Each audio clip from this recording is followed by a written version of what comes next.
우리는 지금 희망이라는 말을 하기 어려운 시대를 살아가고 있습니다. 저기에서 전쟁의 소문이 들려옵니다. 우로 전쟁, 이스라엘과 팔레스타인 전쟁, 최근에는 인도와 파키스탄 간에도 전쟁이 일어났습니다. 정치는 불안하고 경제는 휘청입니다.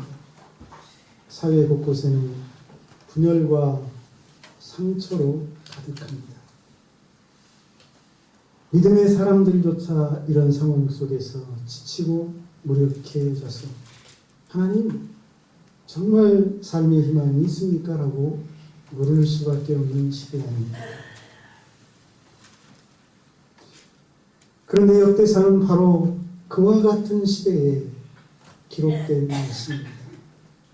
바벨론 포로에서 막 돌아온 이스라엘 백성들이 돌아오니 과거의 그 화려하고 영광스러웠던 모습은 다 사라지고 무너진 성전, 잿더미로 변한 현실 앞에서 낙담하게 되었습니다. 절망하게 되었습니다. 어디부터 손을 대고 무엇부터 해야 다시 나라다운 나라를 세울 수 있을 것인지 암담한 상황입니다. 그런 상황에서 역대상의 말씀은 그들의 과거 찬란했던 다윗 왕조에 대한 이야기를 통해서 희망과 소망을 갖게 하는 메시지를 주고 있습니다. 오늘 본문인 역대상 17장 3절로 4절은 다윗과 하나님 사이에 맺은 영원한 언약, 메시아의 약속을 담고 있습니다. 중요한 것은 하나님은 다윗이 실패했음에도 불구하고 다시 그를 붙드시고 다윗이 범죄했음에도 불구하고 그의 후손을 통해 영원한 나라를 세우시겠다고 말씀하고 있다는 사실입니다. 그리고 이 말씀은 단지 다윗이라는 한 개인에 대한 약속이 아니라 희망을 잃은 백성들을 다시 세우기 위하여 그들에게 주신 희망의 선언인 줄로 믿습니다. 그래서 하나님은 오늘 우리에게도 이 말씀을 통해서 동일하게 말씀하십니다. 너희가 실패했을지라도 나는 너를 포기하지 않았단다. 너는 범죄했을지라도 내가 너와 함께 있어 다시 시작할 것이다. 할렐루야. 이제 이 말씀을 살펴보면서 희망을 찾아볼 수 없는 시대에 하나님이 어떻게 희망의 문을 열어주실지를 생각해 보고자 합니다. 무엇보다도 우리 하나님은 어떤 분이십니까? 죄인이라 할지라도 은혜를 베풀어 주시는 분이십니다. 우리 같이 한번 합시다. 하나님은 죄인에게도 은혜를 베푸신다. 이것이 바로 역대상의 이야기입니다. 하나님은 완전한 사람을, 온전한 사람을 찾아오신 분이 아니십니다. 하나님은 죄를 진심으로 뉘우치고 가슴을 찢으며 돌아오는 자를 찾으십니다. 그리고 그런 자에게 은혜를 베푸십니다. 오늘 본문 역대상 17장 3절로 14절 말씀이 바로 그런 하나님의 모습에 대하여 말하고 있는 것입니다. 다윗이 결코 온전한 사람이 아니었거든요. 신하의 아내, 하나밖에 없는 그 아내 밧세바와 간음을 하고 들통날까봐 그의 남편 우리야를 암몬 자손의 손에 의해 죽이고 그리고 그것을 감추기 위하여 얼마나 많은 사람들이 다윗의 이 죄 때문에 죽어야 했습니까?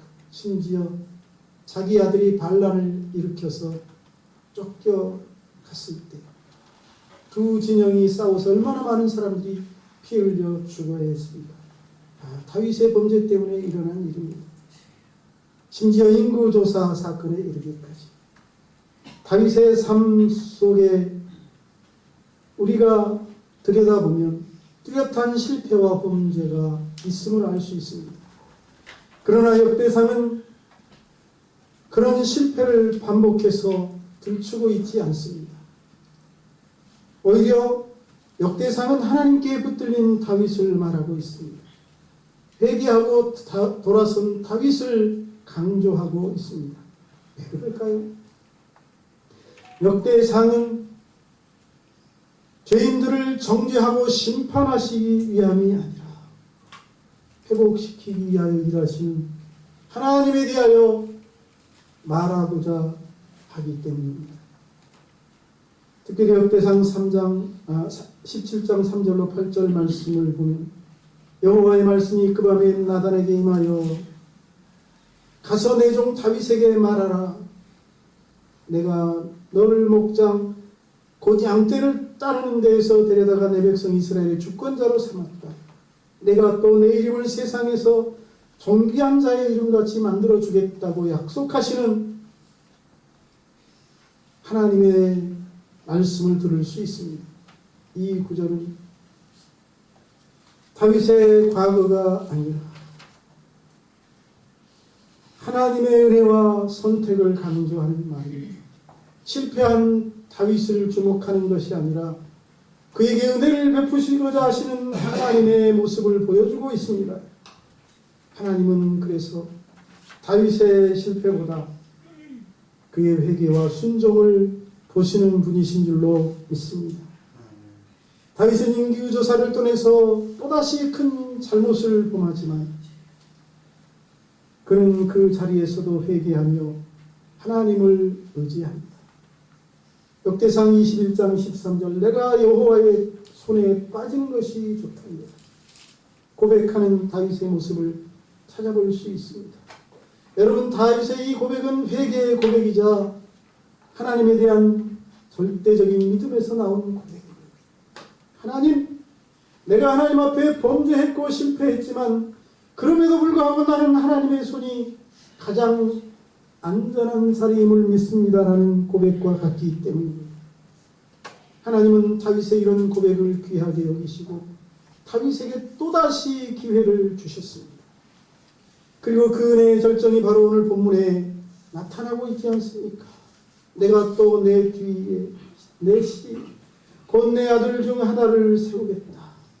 나는 그의 아버지가 되어주겠다. 그는 나의 아들이 될 것이다. 나는 그에게서 인애를 빼앗지 않고 그의 왕위를 영원히 견고하게 해주겠다고 약속하고 있지 않습니까? 다시 말씀드리면 하나님은 범죄한 다윗, 실패한 다윗에게서 물러서지 않으시고 그를 포기하지 않으시고 버리지 않으시고 오히려 그에게 영원한 언약, 메시아의 약속까지 주고 계십니다. 이 얼마나 놀라운 은혜입니까? 이 은혜는 다윗이 완전해서가 아니라 회개하고 다시 하나님께 엎드렸기 때문인 줄로 믿습니다. 오늘 우리도 회개하고 하나님께 엎드린다면 저와 여러분에게도 이런 놀라운 은혜가 임하게 될 줄로 믿습니다. 하나님은 오늘 또 실수하고 연약한 인생 포기하시는 분이 아니십니다. 우리가 하나님께 회개하고 나아갈 때, 진심으로 돌아설 때 하나님은 우리를 다시 받아주시고 우리와 함께 하시면서 우리의 삶을 다시 시작하도록 인도하십니다. 역대상 17장 8절 내가 너와 함께 있어 내 모든 대적을 내 앞에서 멸하였은즉 다윗이 회개하자 그와 함께 하시면서 그의 모든 대적을 멸해주신 하나님에 대하여 말하고 있지 않습니까?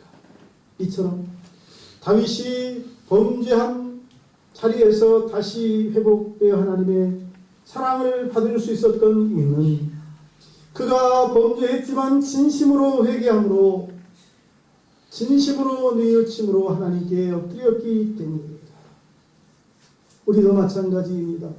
하나님은 실패한 인생 위에도 그를 향한 완전한 계획을 가지고 계시고 범죄한 인생을 위해서도 아름다운 소망을 말씀해 주시는 분이십니다. 그러므로 우리는 죄인에게 가장 안전하고 가장 확실한 자리는 하나님의 품이라는 사실을 믿어야 할 줄로 믿습니다. 우리 하나님은 그래서 정죄보다는 회복을, 심판보다는 희망을 말씀하시는 분이신 줄로 믿습니다. 우리가 하나님께 돌아갈 때 필요한 것이 무엇입니까? 안전함을 요구하지 않습니다. 무엇을 요구한다고요? 회개하는 그 마음을 하나님이 기뻐하시며 그 마음을 받으시고 우리의 삶을 새롭게 하십니다. 그러니 오늘 이 시간 진심으로 죄를 회개하고 하나님께 나아가시기를 주님의 이름으로 축복합니다. 다음으로 오늘 역대상의 메시지를 통해서 하나님이 절망하고 있는 희망을 잃은 백성들에게 주신 말씀은 생사화복은 오직 하나님께 달려있다. 하나님과의 관계에 달려있다는 메시지입니다. 우리는 때때로 인생의 성공과 실패, 생명과 죽음이 우리의 능력, 나의 노력, 혹은 환경과 배경에 달려있다고 생각합니다.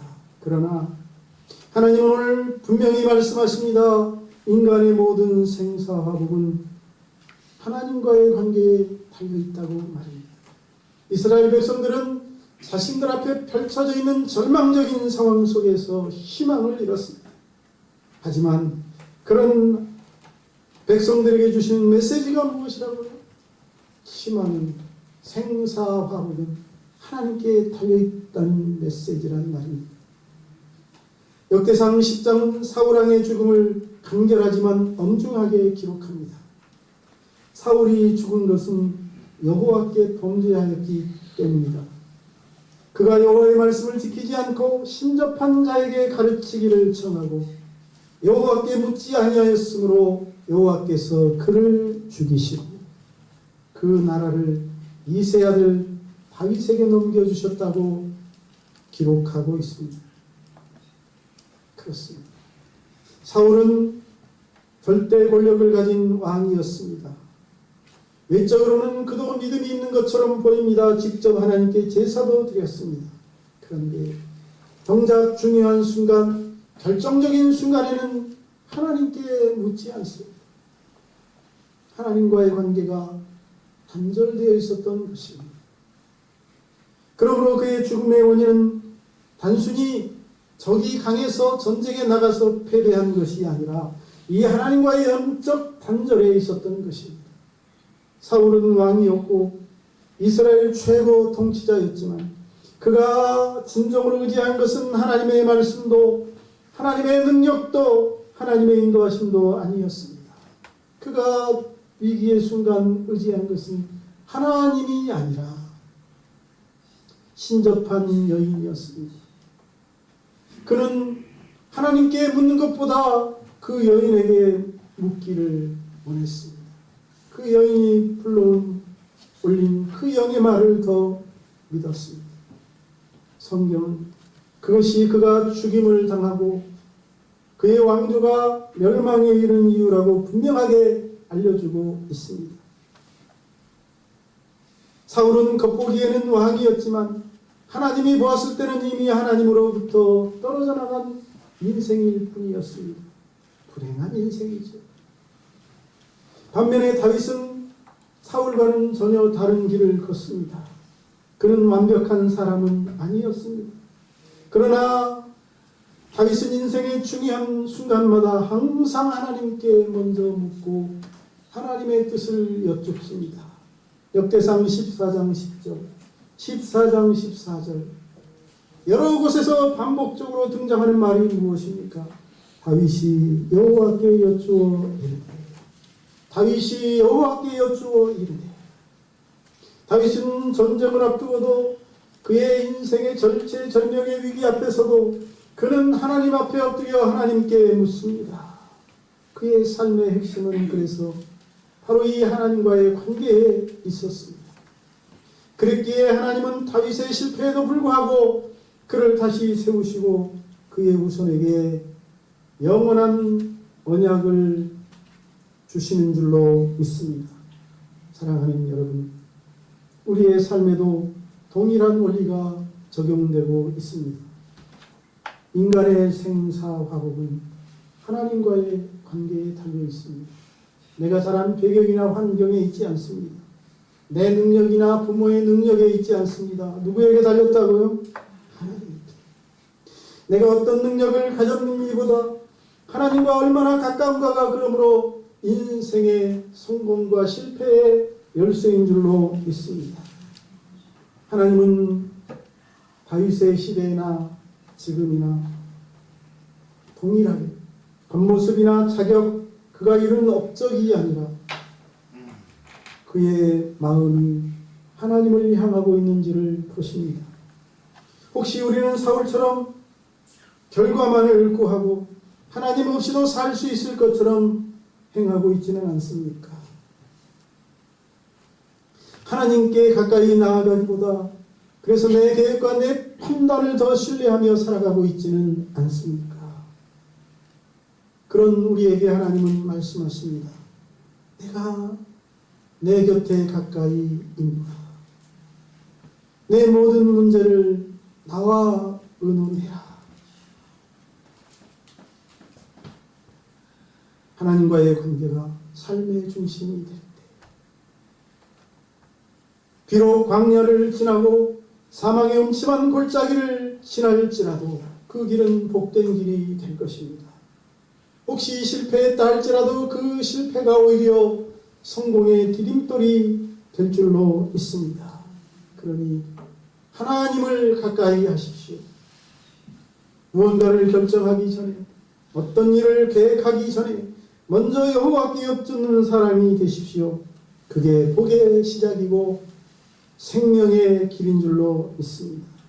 그래서 잠언 3장 6절은 너는 범사의 그를 인정하라. 그리하면 내 길을 지도하시리라고 말씀하고 있습니다. 지금 이 시간 우리의 아버지 되시는 하나님과의 관계 회복을 삶의 최우선 순위로 삼을 수 있기를 주의 이름으로 축복합니다. 마지막으로 역대상의 말씀, 우리에게 성전과 예배 중심으로 살아야 하나님의 은혜를 입는다는 사실을 알려주고 있습니다. 따라합시다. 성전과 예배 중심으로 살자. 예배가 회복되면 삶이 회복됩니다. 역대상의 절정은 무엇입니까? 다윗이 암몬 족손을 정복한 게 아닙니다. 블레셋을 물리치고 승리를 거둔 게 아닙니다. 아들과의 싸움에서 승리를 거두고 다시 예루살렘으로 돌아가는 것이 아닙니다. 역대상의 절정은 무엇입니까? 다윗이 하나님의 성전 건축을 준비하는 장면입니다. 하나님은 그에게 직접 성전 짓는 것을 허락하지 않으셨지만 그럼에도 다윗은 낙심하지 않습니다. 좌절하지 않습니다.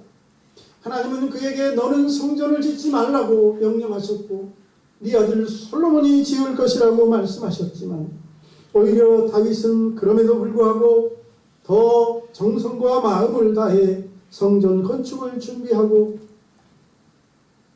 아들이 성전 건축할 때 부족하거나 어려움이 없도록 다 준비해 놓습니다. 역대상 29장 2절로 3절 내가 이제 내 하나님의 성전을 위하여 힘을 다하여 준비하였노라. 어떻게 준비했다고요? 힘을 다하여 준비했노라. 또 내가 내 하나님의 성전을 위하여 보유한 금, 은 외에도 내 사유의 금은을 드렸다고 기록하고 있습니다. 다윗은 자신이 지을 성전은 아니지만 최선을 다하여 하나님의 성전 건축을 준비하고 자기가 가진 모든 것들을 하나님의 성전 건축을 위하여 동원했습니다. 그런 다윗에게 성전은 단지 건축물이 아니었습니다. 하나님이 임재하시는 곳, 하나님이 하나님의 백성을 만나주시는 자리, 하나님 얼굴을 배우는 자리였습니다.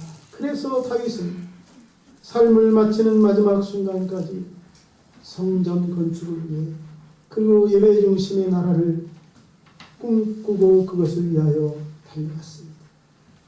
성전을 향한 다윗의 헌신은 결국 하나님에 대한 사랑의 표현인 줄로 믿습니다. 다윗은 성전을 짓지는 못했지만 그 준비에 생애의 마지막 열정을 쏟아부었습니다. 그는 백성을 향해 성전 건축을 정성을 다해 돕고 참여하라고 권면했고, 아들 솔로몬에게는 하나님의 성전을 최선을 다하여 건축하라고 유언을 남기기도 했습니다. 역대상 22장 19절, 이제 너희는 마음과 뜻을 바쳐 너희 하나님 여호와를 구하라. 그리고 일어나서 여호와 하나님의 성전을 건축하라고 말하고 있지 않습니까? 다윗은 백정의 지도자로서, 솔로몬의 아버지로서, 하나님을 예배하는 예배자로서 마지막까지 하나님 중심의 삶을 살았고 강조했습니다. 그리고 그의 마음에는 자신의 업적이 아니라 하나님이 거하실 집을 남기고 싶은 열망이 가득한 줄로 믿습니다. 하나님은 오늘 우리에게 성전을 짓는 돌과 나무를 구해오라고 요구하지 않으십니다.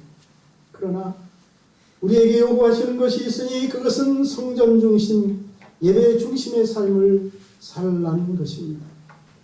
고린도전서 3장 16절은 이렇게 말씀합니다.